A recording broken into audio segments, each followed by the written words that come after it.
오늘 하나님의 말씀 듣겠습니다. 오늘 누가복음 2장 41절에서 51절 말씀 함께 묵상하겠습니다.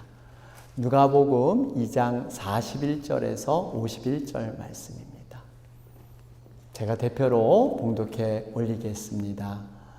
예수의 부모는 해마다 유월절에 예루살렘으로 갔다. 예수가 12살이 되는 해에도 그들은 절기 관습을 따라 유월절을 지키러 예루살렘에 올라갔다. 그런데 그들이 절기를 마치고 돌아올 때 소년 예수는 예루살렘에 그대로 머물러 있었다. 그의 부모는 이것을 모르고 일행 가운데 있으려니 생각하고 하룻길을 갔다. 그 뒤에 비로소 그들의 친척들과 친지들 가운데서 그를 찾았으나 찾지 못하여 예루살렘으로 되돌아가서 찾아다녔다. 사흘 뒤에야 그들은 성전에서 예수를 찾아냈는데 그는 선생들 가운데 앉아서 그들의 말을 듣기도 하고 그들에게 묻기도 하고 있었다. 그의 말을 듣고 있던 사람들은 모두 그의 슬기와 대답에 경탄하였다. 그 부모는 예수를 보고 놀라서 어머니가 예수에게 말하였다. 얘야, 이게 무슨 일이냐? 내 아버지와 내가 너를 찾느라고 얼마나 애를 태웠는지 모른다. 예수가 부모에게 말하였다. 어찌하여 나를 찾으셨습니까? 내가 내 아버지의 집에 있어야 할 줄을 알지 못하셨습니까? 그러나 부모는 예수가 자기들에게 한 그 말이 무슨 뜻인지를 깨닫지 못하였다. 예수는 부모와 함께 내려가 나사렛으로 돌아가서 그들에게 순종하면서 지냈다. 예수의 어머니는 이 모든 일을 마음에 간직하였다. 아멘. 할렐루야. 우리 2025년 우리 대강절 둘째 주일을 우리 지내고 있습니다.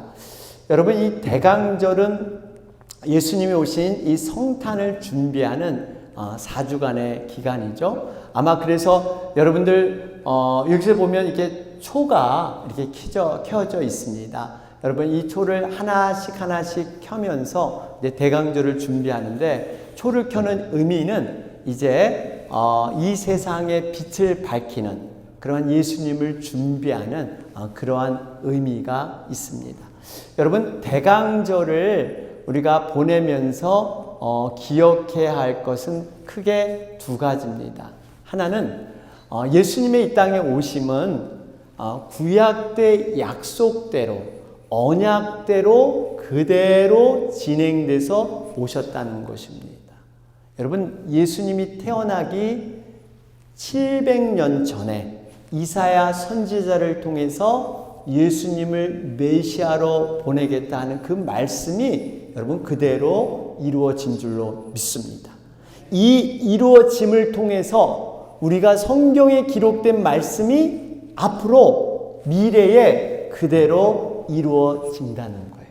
그래서 우리가 성경 말씀을 참 신뢰하고 믿을 수 있는 그러한 말씀임을 보여주고 있습니다. 두 번째는 예수님의 오심을 왜 우리가 이렇게 준비하고 설레는 마음으로 이것을 왜 기념하는 것일까요? 이유는 우리와 분명한 관련이 있기 때문입니다. 어떤 관련입니까? 내 자신의 죄와 사망의 문제를 해결하고 영원한 영생을 주신 그분이기 때문에 우리와 관련이 있기 때문에 우리는 이렇게 준비하는 마음으로 기다리는 거예요. 결국에는 만약에 내가 구원받았다는 확신이 있고 내가 영원한 천국에 간다는 확신이 있다면 우리 예수님이 이 땅에 오심이 분명한 기쁨이 되고 우리와 관련된 그러한 사건이라는 거예요. 여러분, 우리 흔히들 여자분들은 요리책에 관심이 많죠. 그래서 레시피나 요리책을 선물하면 굉장히 의미 있게 생각을 해요. 근데 남자분들은 요리책을 주면 별로 관심이 없어요. 왜? 나와 관련이 별로 없기 때문에.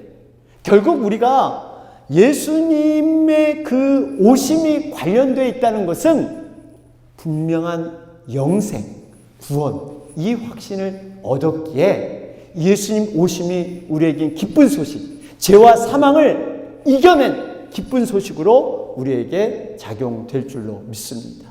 바로 이런 의미를 가지고 우리가 이 대강절을 보내야 합니다. 그러면서 오늘의 본문의 배경, 분위기는 이렇습니다. 여러분들 어떤 일상생활을 하다가 예기치 않은 일을 당할 때 이렇게 갑작스럽게 당황스러운 그런 일들을 아마 경험하셨을 거예요. 예를 들면 평소에 있던 물건, 잘 쓰는 물건을 딱 찾았는데 그게 없는 거야. 항상 있던 자리에 없고. 또 어떨 때는 어떤 지인, 뜻밖의 어떤 반가운 분이 전화가 왔어. 그래가지고 이만저만해서 어디 그 음식점에서 만나. 내가 점심 한 끼 살게. 그랬는데 갔는데 웬걸 그날따라 지갑을 안 가져갔어. 물론 요즘은 지갑 안 가져와도 애플페이 전화기 있으면 다 돼요. 근데 옛날에는 내가 샀나 그리고 딱 가졌더니 지갑이 없는 거야. 이런 경우. 여러분 또 목사의 경우 제일 황당하고 당황할 때가 언제일까요? 설교를 밤새도록 준비를 했는데 설교문을 날아가기도 하고 때로는 설교문을 안 가져와. 저는 이 집이랑 교회가 가까워서 금세 갔다 오지만 멀면은 이걸 어떻게 할 수가 없어요. 예전에 이제 그런 사건. 여러분 우리가 예기치 않은 일에 참 당황해 할 수가 있습니다. 오늘 본문에도 그러한 사건이 등장을 합니다. 평상치 않는 일이 일어나서 낭패를 보는. 오늘 본문에 이 부부가 예수님의 부모가 예수님을 잃어버리는 이러한 황당한 사건을 만나게 됩니다. 여러분 우리가 아이를 잃어버리는 단순한 아이가 아니에요. 예수님은 이 땅에 오신 하나님의 아들이시고 메시아이신 그 예수님을 잃어버린 이 사건이 여기에 등장하고 있습니다. 오늘 말씀의 질거리는 이렇습니다. 예수님께서 12살이 되던 해 이 소년으로서 처음으로 부모님과 함께 예루살렘 성을 올라가게 됩니다. 그 당시 관례로는 유대인들이 12살이 되면 어느 정도 성인으로 인정을 해줬기 때문에 이제 모든 공적인 모임에 참여할 자격이 주어지게 됩니다. 그래서 6월절 축제에 예수님이 올라가게 돼요. 일주일 정도 그곳에서 보내고 이제 집으로 이렇게 돌아오는 길인데 보통은 이 어린아이는요, 남자는 남자끼리, 여자는 여자끼리 이렇게 짝을 지어서 보통 이렇게 무리지어 걸어가는데 이런 경우는 여자 틈에 끼기도 하고 남자 틈에 끼어서 같이 움직인다고 합니다. 그러니까 이 아버지 입장에서는 어머니들 일행과 함께 있겠거니 생각을 한 거예요. 또 어머니 편에서는 아이들 이 아버지 품에 그 뜰에 같이 함께 있겠거니 하는 생각을 했기 때문에 예수님을 놓치게 됩니다. 이로 인해서 이제 황급히 예수님을 찾는 이러한 장면이 오늘 말씀에 등장하고 있습니다. 얼마나 이 요셉과 마리아 부부가 예수님을 잃어버렸다고 생각할 때 여러분 굉장히 당황했겠죠. 우리도 어린 아이들을 키울 때 잃어버린 그런 경험이 있으시죠? 보통 이렇게 놀이동산 가면 정신 없잖아요. 얼마나 당황했겠어요. 그래가지고 친지들 가운데 있을까? 아니면 이런 자기 친구들 사이에 있을까? 하다가 3일 만에 예루살렘 성에 도착을 했는데 그 예루살렘 성전에서 예수님을 발견하게 됩니다. 그런데 예수님이 의외로 담담하게 계시는 거예요. 걱정하는 부모와 달리 예수님은 담담하게 그 성전 안에 계셨습니다. 예수님을 처음 만났을 때 이 부모들의 태도, 부모들의 말씀이 뭡니까? 바로 2장 48절에 나오잖아요. 여기 보니까 그 부모는 예수를 보고 놀라서 어머니가 예수에게 말하였다. 얘야, 이게 무슨 일이냐? 내 아버지와 내가 너를 찾느라고 얼마나 애를 태웠는지 모른다. 여러분 물론 이것은 점잖게 표현했지만 부모 입장에선 아주 우라통이 나는, 우리 같으면 한 대 딱 쥐어박을 수 있는 이러한 상황이 지금 연출된 거예요. 그런데 의외로 이 예수님, 12살 된 예수님의 이 반응이 좀 다릅니다. 웬만한 애 같으면 울음을 터뜨리면서 왜 이제 왔어요? 이렇게 할 수도 있는데 예수님은 굉장히 담대하게 말씀하십니다. 그 말씀이 바로 49절 말씀이에요. 예수가 부모에게 말하였다. 어찌하여 나를 찾으셨습니까? 내가 내 아버지의 집에 있어야 할 줄을 알지 못하셨습니까? 여러분, 예수님의 대답이 굉장히 의외였습니다. 아니, 왜 나를 그렇게 급하게 찾냐? 아버지 집에 있는 걸 왜 생각하지 못했느냐? 그런 대답을 하니까 50절에 이 부모들의 모습은 별로 이해가 잘 안 되었어요. 그러나 부모는 예수가 자기들에게 한 그 말이 무슨 뜻인지를 깨닫지 못하였다. 여러분, 그러다가 나중에 이제 차차차차 깨달을 수 있는 그러한 길로 열어지는 것이 마무리되고 있습니다.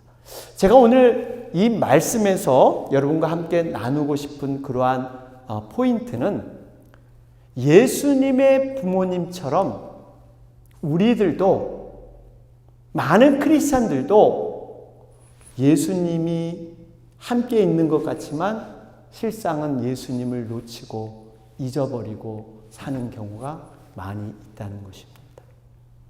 교회는 다니고 나름대로 신앙생활을 한다고 생각하지만 주여 주여 하면서 어려움을 호소하지만 정작 예수님은 그 안에 없는 이런 모습이 우리에게 있을 수 있어요. 그냥 예수님을 막연한 관계, 그냥 하나님의 아들이고 우리 죽음과 죄를 구원하신 그러한 분이시다. 막연한 구원자. 그냥 막연한 관계로만 생각하는. 여러분, 우리가 관계는 어떠한 서로 간의 영향을 주고받을 수 있어야 돼요. 그렇지 않겠어요? 부부간의 관계라는 것은 서로 간에 영향을 주고 서로 영향을 미치고 서로 이런 게 관계지, 그냥 여러분 그냥 결혼 증명서에 올라갔다 해서 그건 아니잖아요. 같이 그냥 한 집에서 산다고 해서 그거 아니잖아요. 이러한 관계, 우리의 믿음이 사실 이런 관계로 그냥 쭉 살아가고 있지 않나 생각을 해볼 수가 있습니다. 특별히 요셉은 아버지로서 그렇다 치지만 마리아는 적어도 예수님이 누군가를 명확하게 알았습니다. 여러분, 마리아에게 어떻게 잉태가 됐습니까? 바로 천사가 나타나서 처녀인 너의 몸에서, 동정녀인 너의 몸에서 바로 메시아, 하나님의 아들이 태어날 것이다. 처음 이 얘기를 들었을 때 마리아는 너무너무 두려웠습니다. 내가 임신을 했는데 내 사랑하는 앞으로 이 요셉에게 어떻게 이걸 설명해야 되나? 정말 일이 사람들에게 발각이 되면 돌에 맞아 죽음을 당하는, 율법적으로 그렇게 죽음을 당할 수 있는 그런 위기에 처했던 여인이 마리아였습니다. 그런데 이 놀라운 일들을 하나하나 깨닫게 하시고 신뢰하게 하셔서 그 아이를 이제 이렇게 해산하게 하는 일까지 여러분 만들지 않았습니까? 결국 마리아가 모든 현실의 어려움을 극복할 수 있었던 것은 나에게 하나님의 아들 메시아를 탄생케 했다는 이 확신 때문에 이 모든 어려움을 극복할 수 있는 계기가 되지 않았습니까? 더군다나 사촌 언니인 엘리사벳이 와서 이를 격려해 주기도 하고, 비록 말구일간에 아기가 태어났지만 목자들이 와서 축하해 주고, 멀리 동방박사들이 찾아와서 정말 이 보물함, 이 경배를 드리고, 정말 이 모든 것들을 확인시켜 줬어요. 아, 그 말이 진짜구나. 이게 정말 예사롭지 않은 하나님의 아들 메시아를 내가 낳았구나 라는 것을 하나님이 확인시켜 줬어요. 뿐만 아니라 악한 헤롯을 쫓겨서 애굽으로 피난했지만 고난이 있었지만 그걸 완전히 회복해 주시고, 그래서 결국 이것이 진짜 메시아임을 이 마리아는 확신하고 있었습니다. 그런데 오늘 보여주는 마리아의 모습은 어떤 모습이에요? 그냥 평범한 어머니. 내 육신의 어머니와 아들의 관계. 정말 예수님이 하나님의 아들이고 구세주라는 이 생각을 좀 가졌다면 오늘같이 잘 깨닫지 못하고 이해가 안 되는 이런 일은 일어나지 않았을 거예요. 사실 이 사실은 우리 예수님 입장에서 한번 보세요. 하나님의 아들이신 예수님이 아버지의 성전에 처음 들어간 거예요. 아버지와 나는 하나다. 여러분, 예수님 입장에서는 얼마나 기뻤겠어요. 그 성전에 이제 들어가서 함께 예배하면서. 그런데 마리아는 조금도 거기에 대한 생각을 미치지 못했던 거예요. 그 예수님을 찾는데 엉뚱한 데 가서 처음에는 이렇게 아는 사람들 중에 혹시 있을까? 거기도 없어. 그럼 친지 중에 혹시 있을까? 거기도 찾아봤는데 거기도 없어.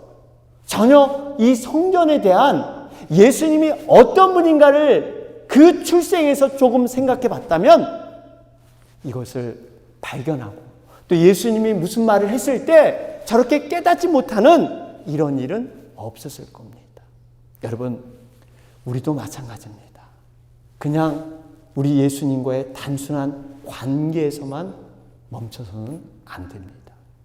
그분과 대화를 통해서 사귐이 있어야 될 줄로 믿습니다. 그분이 내 삶에서 임재와 동행을 통해서 내 삶에 영향을 줄 수 있어야 돼요. 내 삶을 변화시킬 수 있어야 돼요. 막연히 내 아들이다가 아니라 그분이 어떤 분인가를 알았어야 돼요. 마리아는 어느덧 살아가면서 그것을 놓친 거예요. 여러분들은 우리 주님이 우리들에게, 내게 어떤 분이십니까? 그분이 가라 하면 갈 수가 있고, 그분이 멈추라 하면 멈출 수 있는 것. 그분은 나의 주님이시고 나의 왕으로서 이렇게 살아야 될 줄로 믿습니다. 이 마리아와 요셉, 막연하게 자기들만 쫓아오는지 알았어요. 마리아 요셉은 그냥 자연스럽게 예수님이 쫓아오는 줄 알았어요. 그게 44절 보세요. 일행 가운데 있으려니 생각하고, 여러분, 이 부분을 우리가 조심해야 합니다. 우리가 어떠한 예배의 분위기, 어떠한 교회, 어디에 소속되어 있고, 어떻게 한 그 공동체에 우리가 들어있고, 이런 분위기, 당연히 있으려니 생각하는 것 아니에요. 나와 우리 주님과 1대1의 관계. 여러분, 믿음은, 신앙은 경험이 있어야 돼요. 경험 없이는, 내가 그분으로 말미암아 내 삶이 움직이는 이 경험 없이는 변화가 없습니다. 성장이 없습니다. 이 마리아의 문제점은요, 이 예수님을 자기가 모든 걸 할 수 있는 것처럼, 내 자식이니까 당연히 따라올 줄 알고 이렇게 할 수 있는 것처럼. 여러분, 마리아의 가장 문제점은 뭐였을까요? 예수님이 구세주고 구원자로서 사실 마리아는 예수님을 따라야 할 존재였습니다. 우리가 예수님을 믿는다고 하면서 예수님을 조종하려고 해요. 예수님이 나를 따라와라. 내가 하는 일을 예수님이 도와주고 밀어주고 해결해주고, 우리가 예수님을 정작 따르려고 하고 그분의 말을 들으려고 하지 않습니다. 이 마리아처럼 내가 육신의 어머니니까, 내 자식이니까 내 뜻대로 해야 돼. 여러분, 우리의 신앙을 다시 한번 이 대강절을 통해서 돌아봐야 될 줄로 믿습니다. 이 예수님이 어디에서 발견됐어요? 어디에서? 성전에서. 예수님의 진정한 만남은 성전에서 이루어질 줄로 믿습니다. 우리가 이 교회에서 하나님 앞에 예배해서 여러분 그 만남이 이루어지는 거예요. 다른 데서 이루어지는 게 아니에요. 우리 예수님은 그곳에서 무엇을 했어요? 46절 말씀 보세요. 사흘 뒤에 그들은 성전에서 예수를 찾아냈는데 그는 선생들 가운데 앉아서 그들의 말을 듣기도 하고 그들에게 묻기도 하고 있었다. 이 예수님은 이 성전에서 이 말씀에 대한 정말 진중한 배움과 그 말씀에 대한 의문을 가지고 함께 나누는, 여러분 우리가 성전에서 말씀으로 빚어질 때 진정한 예수님을 발견하게 될 줄로 믿습니다. 우리가 예수님을 다시 찾은 곳이 성전이다, 바로 예배의 자리다 라는 것을 우리가 고백해야 될 줄로 믿습니다. 결론을 맺겠습니다. 마리아는 어느덧 예수님을 육신의 아들로만 생각을 했어요. 예수님이 설명을 해도 잘 알아듣지 못하는, 정말 예수님이 하나님의 아들이고 메시아임을 그 마리아는 잊어버리고 사는 경우가 발생을 했습니다. 우리는 정말 예수님을 나를 향해 쫓게 해서는 안 되고요. 내가 예수님을 따르고 예수님의 뜻을 내 삶 가운데 받아들일 수 있는 자, 여러분 이런 자가 진정한 믿음의 사람인 줄로 믿습니다. 두 번째, 성전에 계세요. 예수님은 성전에 계십니다. 예수님은 엉뚱한 데 찾으면 안 돼요. 이 성탄의 계절, 많은 사람들 왜 성탄이 기쁘고 왜 즐겁고 왜 메리 크리스마스, 왜 이렇게 연말이 즐거울까요? 뭔가 왜 마음이 들뜰까요? 예수님이 이 땅에 오신 날인데 그건 몰라. 그저 분위기가 바쁘고 그저 들떠있고 남들이 그러니까 엉뚱한 데서 그 기쁨과 엉뚱한 데서 그걸 찾아가는 거예요. 예수님은 성전에 계신 줄 믿습니다. 정말 예수님이 어디 계신가를 알아야 돼요. 그래야 우리는 예수님을 바로 만나고 바로 사귐을 가질 수가 있습니다. 우리가 사실은 이 마리아는 예수님을 이렇게 예수님이 멀리 떠난 게 아니라 마리아가 스스로 예수님을 놓쳐버린 거예요. 잊어버린 거예요. 예수님은 멀리 있지 않습니다. 우리가 스스로 놓쳐버리거나 잊어버리지 않도록 우리 곁에 우리와 함께 있는 그 예수님을 여러분 붙잡기를 주님의 이름으로 축원합니다. 아멘. 예.